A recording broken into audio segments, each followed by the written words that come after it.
Hello students, welcome back to my class. आज का हमारा जो टॉपिक है वो है इलेक्ट्रिक फ्लक्स के बारे में।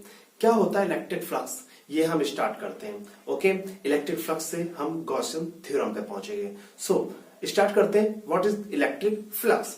इलेक्ट्रिक फ्लक्स की बात करें, हमारे पास में एक पॉइंट चार्ज होता है प्लस क्यू। हम ये बात पहले से जानते हैं, जो प्लस कोई भी पॉइंट चार्ज जो होता है वो अपना एक इलेक्ट्रिक फील्ड क्रिएट करता है। क्या करता है? अपना एक इलेक्ट्रिक फील्ड क्रिएट करता है। तो जो भी इलेक्ट्रिक फील्ड क्रिएट करता है, इसमें इलेक्ट्रिक फील्ड का मैग्नीट्यूड डिस्टेंस के अकॉर्डिंग वो क्या होता रहता है? डिक्रीज होता रहता है। डिस्टेंस के अकॉर्डिंग डिक्रीज होता रहता है। और उसके लिए वेक्टर लाइंस जो होती हैं, जो वेक्टर लेंथ होती है, ये वाली, ये जो वेक्टर लेंथ जो होती हैं, ये भी डिक्रीज होती रहती हैं। लाइक यहां पर इलेक्ट्रिक फील्ड ज्यादा स्ट्रॉन्ग है तो और वेक्टर लाइंस इतनी लेंथी हो गई, और यहां पर दूर जाने पर थोड़ी वीक हो गई, और दूर जाने पर थोड़ी और वीक हुई, और दूर जाने पर थोड़ी वीक और हो गई। एस यहां पर भी सेम यही प्रोसेस रहेगा। तो जो इलेक्ट्रिक फील्ड लाइंस है, इनमें इलेक्ट्रिक फील्ड लाइंस में जो वेक्टर लेंथ होती है, ये डिक्रीज होती चली जाती है इस इलेक्ट्रिक फील्ड के कारण। अभी हमने एक फॉर्मूला पढ़ा था पॉइंट चार्ज के कारण, E प्रोपोर्शनल 1/r²। ये जो इलेक्ट्रिक फील्ड लाइंस जो होती हैं वो r² पे डिपेंड करती है, मतलब इसके स्क्वायर ऑफ डिस्टेंस के according electric field lines depend करती है कि यहां पर इलेक्ट्रिक फील्ड कितना स्ट्रॉन्ग है और कितना वीक है। अब इसकी इलेक्ट्रिक फील्ड लाइन से हमने इसके मैग्नीट्यूड को सॉल्व किया। इसका मैग्नीट्यूड कितना है, इसकी डायरेक्शन क्या है। क्या ये जो लिमिट थी इसकी इलेक्ट्रिक फील्ड लाइंस की, क्या वो यहीं तक सीमित थी? नहीं, ऐसा नहीं था। अब हमने इन्हीं इलेक्ट्रिक फील्ड लाइंस से हमने इसकी इलेक्ट्रिक फील्ड डेंसिटी निकाली, मतलब फ्लक्स डेंसिटी निकाली इन इलेक्ट्रिक फील्ड लाइंस की। अब वो किस तरह से निकाली? सबसे पहले हमने देखा जो इलेक्ट्रिक फील्ड जो होता है, जब चार्ज के पास जाते हैं, इस चार्ज के पास जाते हैं, वहां पर इलेक्ट्रिक फील्ड काफी स्ट्रांग होता है, और जब दूर जाते हैं तो वहां पर इलेक्ट्रिक फील्ड वीक होता है। अब यहां पर मैंने कोई एक सरफेस रखा, सरफेस रखने पर मैंने देखा इस सरफेस से जो इलेक्ट्रिक फील्ड लाइंस क्रॉस हो रही है 1 2 3, यहां पर थोड़ा स्ट्रांग है। इसी सरफेस को उठाकर मैं इस जगह लेकर आया, और यहां पर मैंने देखा कि यहां पर ओनली एक ही फील्ड लाइन क्रॉस करती है, मतलब चार्ज के पास में ले जाने पर इलेक्ट्रिक फील्ड स्ट्रांग है और दूर जाने पर ये वीक है। अब इसकी डेंसिटी की बात करें, ये मैग्नीट्यूड तक ही सीमित नहीं था, हमने इसके द्वारा इसे डेंसिटी में चेंज किया कि जहां पर इलेक्ट्रिक फील्ड स्ट्रांग होता है, जहां पर इलेक्ट्रिक फील्ड स्ट्रांग होता है वहां पर उसकी डेंसिटी ज्यादा होती है, और जहां पर वीक होता है वहां पर उसकी डेंसिटी कम होती है। अब इसे किस तरह से सॉल्व किया गया, उसे किस तरह शॉर्ट आउट किया गया, उसे सॉल्व करने के लिए अब इलेक्ट्रिक फील्ड लाइंस पर मैंने दो सरफेस को रखा। फर्स्ट सरफेस आपका ये आ गया, यही सरफेस को जब आगे लेकर गए तो एक पी सरफेस और एक आर सरफेस, पी और आर, ये हमारे पास दो सरफेस है। अब एक जब पास में सरफेस को लेकर आते हैं तो इस सरफेस से जो एंटर करती फील्ड लाइंस, उनकी स्ट्रेंथ जो है वो ज्यादा है। 1 2 3 4 5 6 यहां पर इलेक्ट्रिक फील्ड लाइंस उस सरफेस से क्रॉस करती हैं। उसी सरफेस को जब हम थोड़ा दूर लेकर गए तो हमारे 1 2 3 लाइंस क्रॉस करती हैं। तो उसके चार्ज के पास में हमने पढ़ा कि वो काफी स्ट्रॉन्ग इलेक्ट्रिक फील्ड है, और दूर जाने पर वो वीक फील्ड है। अब इसकी डेंसिटी की बात करते हैं। तो डेंसिटी के लिए हमने क्या सॉल्व किया? इलेक्ट्रिक फील्ड लाइंस को हमेशा हम 2D फॉर्म में फॉर्म करते हैं, किसी बोर्ड पे या पेपर पे ड्रॉ कर सकते हैं, बट डेंसिटी के लिए हमें चाहिए था उसका 3D फॉर्म। उसका 3D फॉर्म क्या होगा जिसमें हम डेंसिटी को फाइंड आउट कर सकें। सो डेंसिटी को फाइंड आउट करने के लिए हमने क्या किया, ये जो इलेक्ट्रिक फील्ड लाइंस है, इलेक्ट्रिक फील्ड लाइंस के परपेंडिकुलर एक सरफेस कंसीडर किया, और चेक किया उस सरफेस से पास होने वाली number of electric field lines, उस सरफेस से पास होने वाली number of electric field lines. उसके बेस पर ये हम प्रूफ कर लिया हम लोगों ने कि किस प्लेस पर इलेक्ट्रिक फील्ड स्ट्रांग है और किस प्लेस पर इलेक्ट्रिक फील्ड वीक है। उस बेस पर इसे नाम दिया गया फ्लक्स डेंसिटी। क्या नाम दिया गया? Flux density. तो फ्लक्स डेंसिटी किस किस पे डिपेंड करता था? वो रेशियो था आपके total flux upon area, total flux upon area. इस फॉर्मूले को याद रखें आप। Total flux upon area. Flux किसे नाम दिया गया? ये जो सरफेस है, इस सरफेस से क्रॉस होने वाली number of electric field lines, इस सरफेस से क्रॉस होने वाली number of electric field lines, जितनी total electric field lines cross हो रही है, तो जो फ्लो उनका जो है, उस फ्लो को कहा गया फ्लक्स। क्या कहा गया? Flux upon area. किस एरिया से ये फ्लो हो रही है, पास हो रही है, ओके, उसे बोलोगे फ्लक्स डेंसिटी। तो यहां से एक नाम आया इलेक्ट्रिक फ्लक्स। क्या नाम आया? Electric flux. तो हमारा टॉपिक स्टार्ट होता है यहां से, electric flux. So electric flux है the number of total electric field lines passing perpendicular to an area located in the electric field is called electric flux. इस इलेक्ट्रिक फ्लक्स को समझने के लिए हम एक छोटा सा टॉपिक और समझते हैं, एरिया वेक्टर। उस एरिया वेक्टर को हमें दिखाना होगा इस फ्लक्स में, इसकी भी हमें जरूरत पड़ेगी। किसकी? एरिया वेक्टर की। तो एरिया वेक्टर को हम डिस्कस करते हैं। एरिया वेक्टर है क्या? हमारे पास एक स्फीयर है, हमारे पास एक स्फीयर है, स्फीयर के अंदर एक चार्ज प्लस क्यू रखा हुआ है, एक चार्ज प्लस क्यू रखा हुआ है, और उससे बनने वाली इलेक्ट्रिक फील्ड लाइंस कुछ इस तरीके से बनेगी, जो उसके चारों ओर इलेक्ट्रिक फील्ड लाइंस निकलेंगी। अब इलेक्ट्रिक फील्ड लाइंस को शो करने के लिए, फ्लक्स को फाइंड आउट करने के लिए हमने क्या किया, उसके एक सरफेस को लिया, एक कोई भी स्मॉल सरफेस लिया। स्मॉल सरफेस हमने, मान लीजिए हमने एक स्मॉल सरफेस यहां पर कट किया, एक कोई भी एक स्मॉल सरफेस लिया, और उस सरफेस की हमें दो चीजें पता करनी होंगी। वो जो सरफेस है, जिस सरफेस से इलेक्ट्रिक फील्ड लाइंस पास हो रही हैं, उसकी डायरेक्शन किस ओर है, उसकी डायरेक्शन किस साइड में। अभी हमें क्या है, हम सरफेस के सिर्फ मैग्नीट्यूड को ही नहीं पढ़ेंगे, हम स्टडी मैग्नीट्यूड को नहीं करेंगे। अब हमें जरूरत पड़ी उसकी डायरेक्शन क्या है, उसकी मैग्नीट्यूड के साथ साथ उसकी डायरेक्शन क्या है सरफेस की। तो उसकी सरफेस की डायरेक्शन इस डायरेक्शन में है, मतलब इस साइड में है। तो हमने उसे रिप्रेजेंट किया कि एन यूनिट वेक्टर से। ये यूनिट वेक्टर क्या रिप्रेजेंट करता है? यूनिट वेक्टर प्रेजेंट करता है उसकी डायरेक्शन को, किसी भी चीज की डायरेक्शन को, ना कि मैग्नीट्यूड को। अगर मेरे पास इस सरफेस का मैग्नीट्यूड ds है, मतलब स्मॉल सरफेस कोई भी, इसका मैग्नीट्यूड ds है, तो मैं इसका उसकी डायरेक्शन क्या है, तो उसकी वेक्टर क्या हो जाएगा, वेक्टर एरिया वो हो जाएगा। ds के ऊपर हमने एक वेक्टर का साइन लगा दिया, तो ये वेक्टर एरिया हो गया। ओके, इसे हम वेक्टर एरिया बोलते हैं, ds को। ये क्या है? एरिया वेक्टर, ये आपका आ गया। अब हमें, क्योंकि फ्लक्स को हमें साथ साथ में फाइंड आउट करने की जरूरत पड़ेगी कि जो इलेक्ट्रिक फील्ड लाइंस जो पास हो रही हैं, वो किस एरिया से हो रही है, किस साइड से एरिया से हो रही है, उसकी डायरेक्शन किस साइड में है। तो इसकी हमें जरूरत पड़ेगी, इसलिए मैंने आपको ये बता दिया कि एरिया वेक्टर क्या होता है। सपोज वन, मेरे पास ये एक सरफेस है, ये मेरे पास एक सरफेस है। इस सरफेस का अगर यहां से इलेक्ट्रिक फील्ड लाइंस फ्लो हो रही है और पास हो रही है, इलेक्ट्रिक फील्ड लाइंस यहां से एंटर करती है और यहां से पास हो रही है, तो मैं कहूंगा इस सरफेस का एरिया वेक्टर किस साइड में है? इस सरफेस का एरिया वेक्टर इस डायरेक्शन में है, मतलब इस डायरेक्शन में। इस सरफेस का एरिया वेक्टर इस डायरेक्शन में, इस सरफेस का एरिया वेक्टर इस डायरेक्शन में, इस सरफेस का वेक्टर इस ऊपर डायरेक्शन में है। तो अब सरफेस की डायरेक्शन, इस सरफेस की डायरेक्शन n है, तो यहां से एक फॉर्मूला और निकल कर आया सॉलिड एंगल का। सॉलिड एंगल हमारा होता है 3D फॉर्म में। क्या होता है? 3D फॉर्म में होता है। तो सॉलिड एंगल को हमने डिनोट किया डेल्टा ओमेगा से, डेल्टा ओमेगा से किया, तो इसका फॉर्मूला निकला delta omega is equal to ds upon r square, ds upon r square.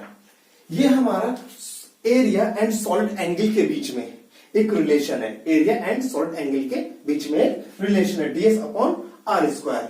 ये तो आपको पता चल गया एरिया वेक्टर क्या होता है। हम वापस इलेक्ट्रिक फ्लक्स पर पहुंचते हैं। ओके, इसे आप ध्यान रखना।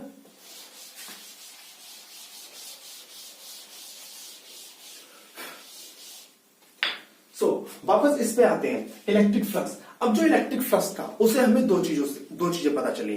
फर्स्ट थिंग ये था कि इलेक्ट्रिक फील्ड लाइंस मतलब E, उसका इलेक्ट्रिक फील्ड किस डायरेक्शन में। सेकंड, उसका किस सरफेस से वो पास हो रही है इलेक्ट्रिक फील्ड लाइंस। तो मतलब दो चीजों पे डिपेंड करता है, किस पे, एक तो उसके सरफेस या उसके एरिया पर मतलब ए पे, और उसकी इलेक्ट्रिक फील्ड मतलब ई पर। तो ई डॉट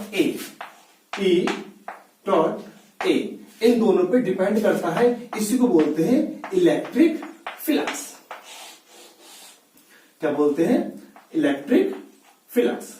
ये दोनों वेक्टर पॉइंट के हैं आपकी। Okay, E dot A electric flux represent कर दिया फाई ई से। अब बात करते हैं आगे की। ई डॉट ए, इन दोनों के बीच कुछ ना कुछ एंगल भी होगा, इन दोनों के बीच एरिया और इलेक्ट्रिक फील्ड के बीच में कुछ एंगल होगा। तो एंगल को कैसे फाइंड आउट करेंगे? अभी मेरे पास ये सरफेस है, इसमें इलेक्ट्रिक फील्ड लाइंस जा रही है, इलेक्ट्रिक फील्ड लाइंस की डायरेक्शन क्या है? इस डायरेक्शन में ये जा रही है, और इस एरिया की एरिया वेक्टर क्या है? इस एरिया का एरिया वेक्टर होगा इस डायरेक्शन में, इस डायरेक्शन में होगा, तो उसके ठीक परपेंडिकुलर होगा। तो परपेंडिकुलर के लिए हमने कोई भी एक लाइन ले, इलेक्ट्रिक फील्ड लाइन, और उसके परपेंडिकुलर एक लाइन ड्रॉ कर ली। ये हमारा क्या हो गया? D S, area vector, D S area vector हो गया। अब ये डी एस एरिया वेक्टर हो गया, और ये आपकी क्या है? इलेक्ट्रिक फील्ड लाइंस ई, इलेक्ट्रिक फील्ड लाइंस ई।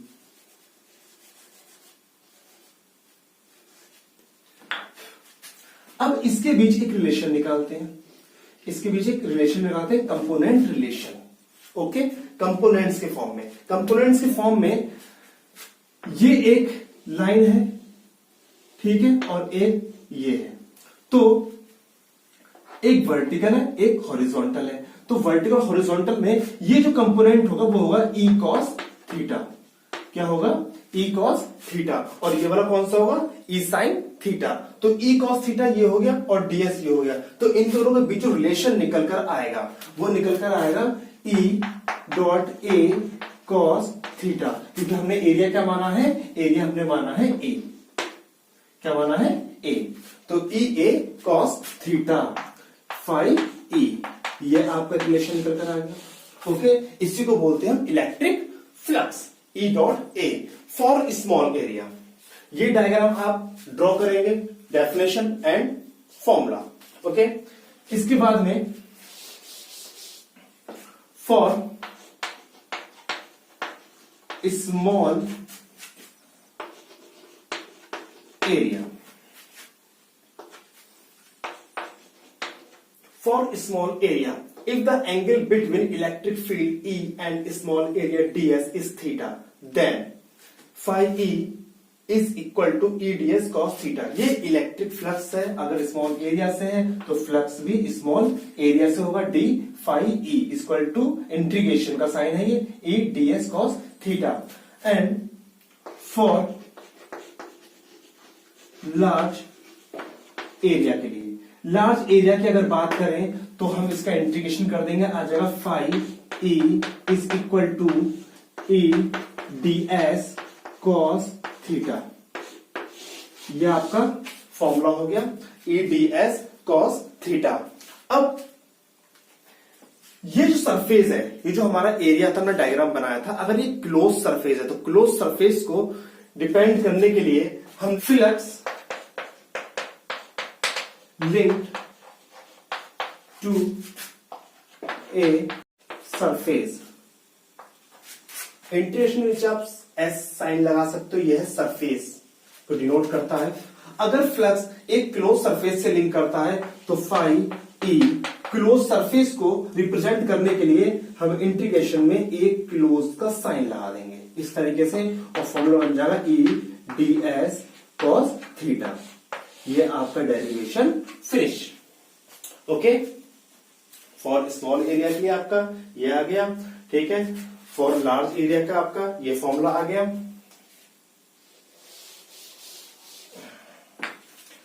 अब इसमें कुछ कंडीशन है। इलेक्ट्रिक फ्लक्स किसी भी 3 क्वांटिटीज पे डिपेंड करता है। नंबर फर्स्ट, आपकी इलेक्ट्रिक फील्ड ई पर। Number second, first and second आपका हो जाएगा उसके सरफेस पे, उसके एरिया पे, मतलब डीएस पे। एंड थर्ड जो है ई एंड डीएस के बीच में बनने वाले एंगल के बीच में। तो उसकी कंडीशन लिखते हैं,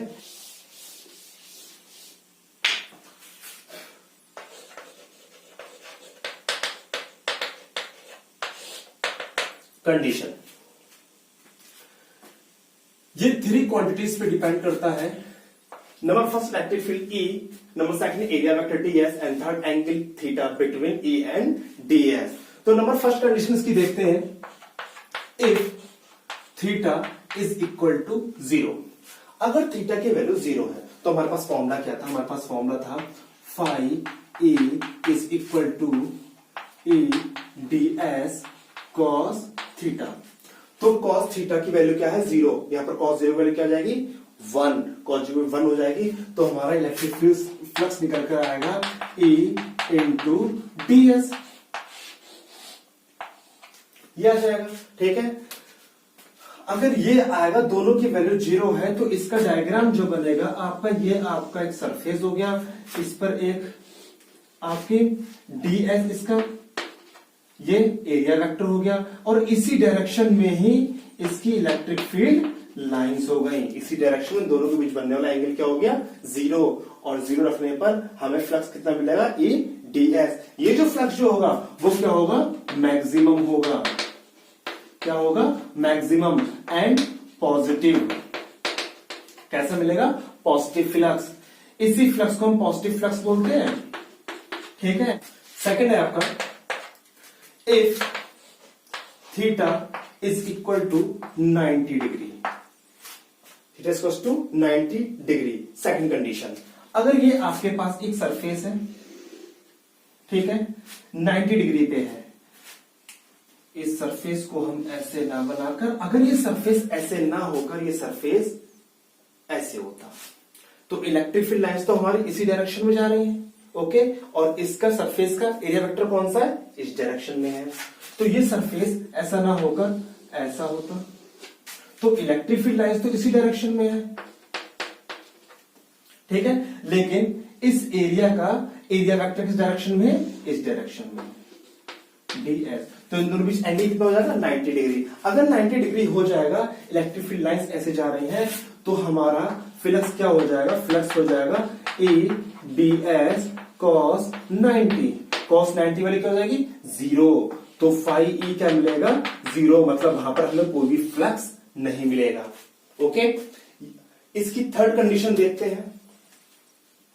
थर्ड कंडीशन में आपके आता है if theta is equals to 180, theta is equals to 180, तो यहां पर हो जाएगा ADS cos 180।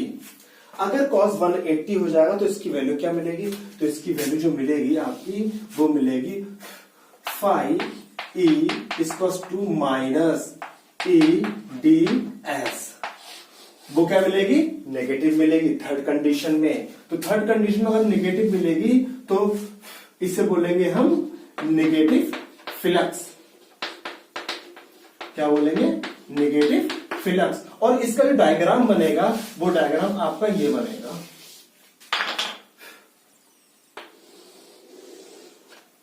मतलब E की डायरेक्शन अगर यहां पर है E और इसके अपोजिट डायरेक्शन में क्या है ds, मतलब इन दोनों के बीच बनने वाला 180 डिग्री एंगल, 180 डिग्री एंगल बन जाएगा, तो ये आ जाएगा माइनस में, इसे बोलेंगे हम नेगेटिव।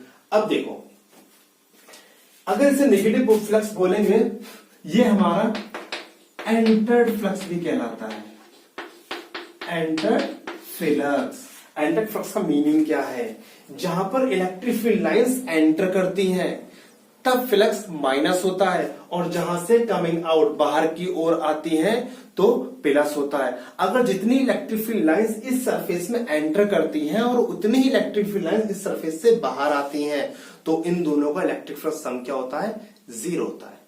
कितना होता है 0।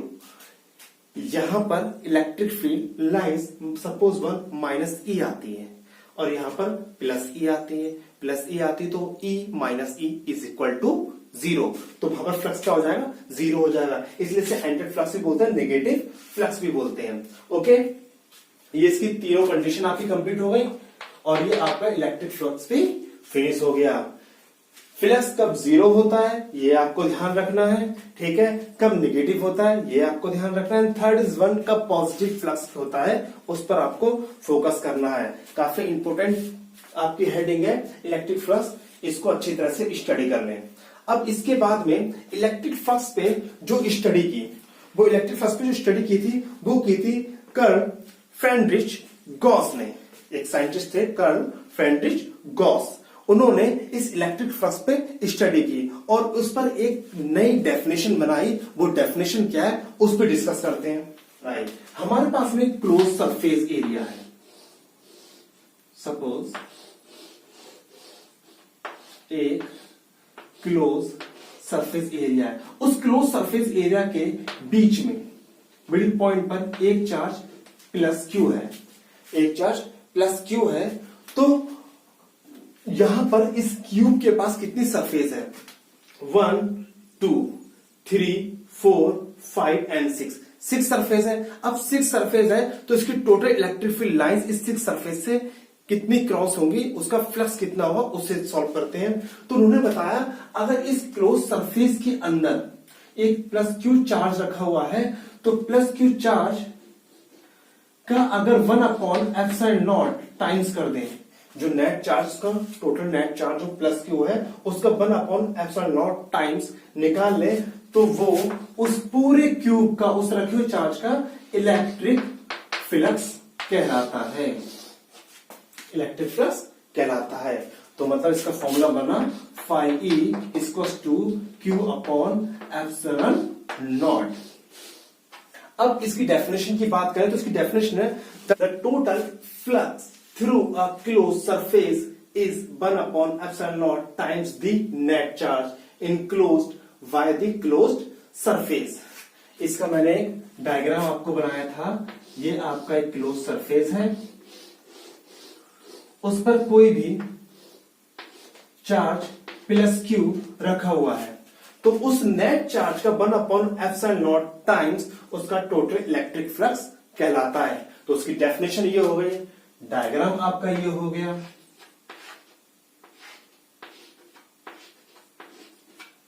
ये डायग्राम हो गया, ये इसकी फॉर्मूला हो गया। देन हमने पहले इलेक्ट्रिक फ्लक्स का फॉर्मूला पढ़ा है और जो फॉर्मूला है वो है E ds is equal to Q/ε0। मतलब phi E को हमने एक फॉर्मूला और पढ़ा है E ds, अब वो किसके इक्वल हो गया? Q/ε0 के। ये आपका गॉस लॉ है। क्या है? Gauss theorem, Gauss law. So Gauss theorem का प्रूफ देखते हैं। गॉस थ्योरम का प्रूफ क्या है? हमारे पास एक स्फीयर है, स्फीयर के सरफेस पे इस पर एक प्लस क्यू चार्ज रखा हुआ है इसके अंदर, उसके प्लस क्यू चार्ज के कारण इसके पूरे सरफेस पे इलेक्ट्रिक फील्ड लाइंस मतलब फ्लक्स काउंट कर सकते हैं। अब फ्लक्स निकालने के लिए इसके हमने इस सरफेस से निकलने वाला इलेक्ट्रिक फ्लक्स कितना होगा, ठीक है। तो हमें सबसे पहले क्या देखना है? गॉस थ्योरम का प्रूफ देखना है। वी हैव टू प्रूव, हमें प्रूफ करना है EDS equals to Q/ε0। We know that electric field at any point S पर इलेक्ट्रिक फील्ड का फॉर्मूला क्या होगा?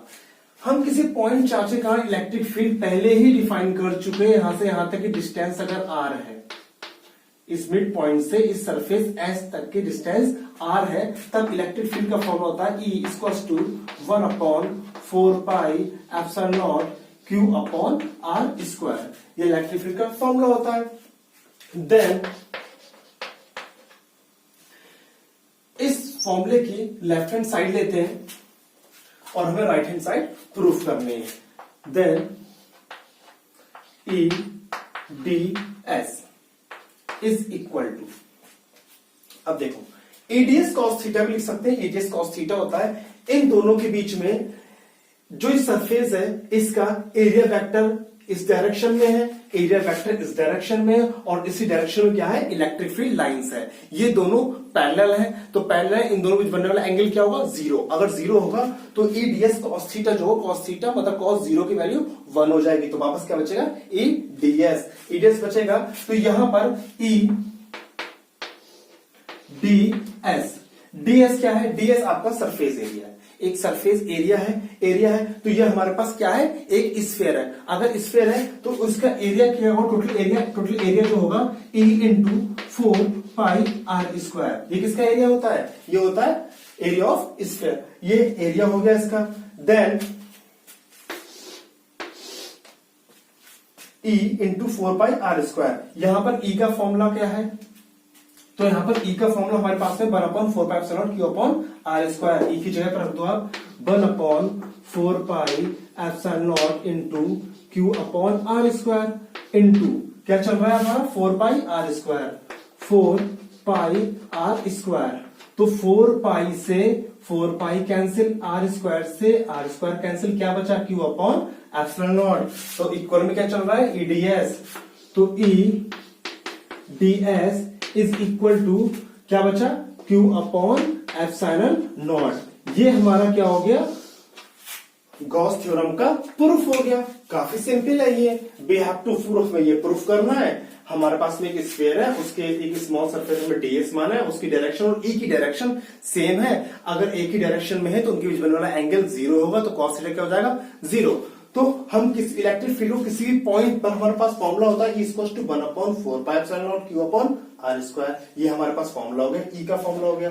अब हमें ये फॉर्मूला लिखना है गॉस थ्योरम की लेफ्ट हैंड साइड लेके चलनी है। लेफ्ट हैंड साइड लेकर चलेंगे तो E ds क्या हमारा टोटल सरफेस एरिया, तो स्फीयर का एरिया क्या हो जाएगा 4 पाई r स्क्वायर आएगा। E की जगह क्या रख देंगे 1/4 पाई epsilon not q upon r square.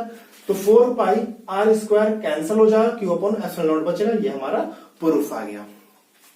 ये गॉस थ्योरम आपका स्टेटमेंट एंड प्रूफ दोनों आपके इसमें फिनिश हो गए। इसमें एक चीज और रह गई है आपके यूनिट्स, इलेक्ट्रिक फ्लक्स की यूनिट्स क्या होंगी, और नेक्स्ट लेक्चर में हम लोग देखेंगे इसकी एप्लीकेशंस गॉस थ्योरम की। ओके, ये लेक्चर हम फिनिश करेंगे। फिनिश करने से पहले हम इसकी यूनिट्स देख लेते हैं। इसकी यूनिट्स क्या होंगी इलेक्ट्रिक फ्लक्स की।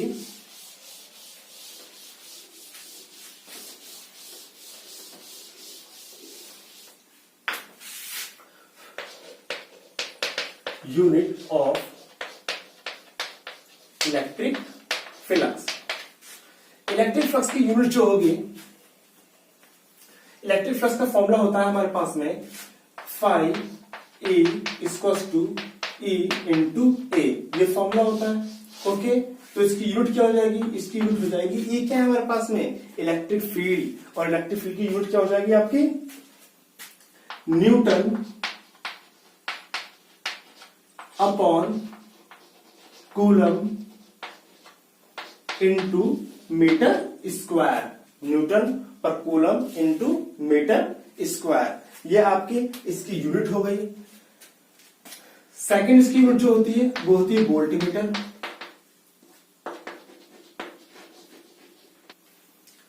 देन इसकी अगर डायमेंशन देखें, डायमेंशन क्या होगी, डायमेंशन निकाल लेते हैं। डायमेंशन देखते हैं यहां से न्यूटन, न्यूटन की डायमेंशन क्या होती है, न्यूटन की होती है m/t-2, मतलब फोर्स की डायमेंशन क्या होती है m/t-2 अपॉन कूलम मतलब q, कूलम की जो q जो होता है चार्ज, इसकी डायमेंशन जो होती है वो होती है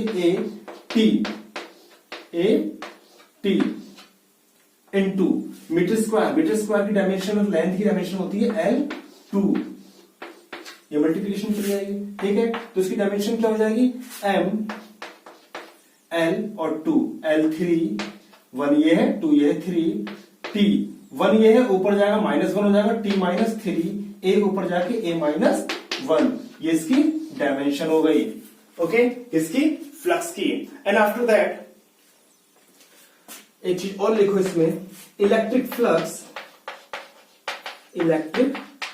flux the dot product of vector quantities is called scalar quantity। Okay, तो इलेक्ट्रिक फ्लक्स हमारी स्केलर क्वांटिटी है। सो आज का टॉपिक हम यही फिनिश करते हैं, एंड नेक्स्ट लेक्चर में हम लोग देखेंगे Gaussian surface and application of Gauss theorem. Okay, bye bye and take care.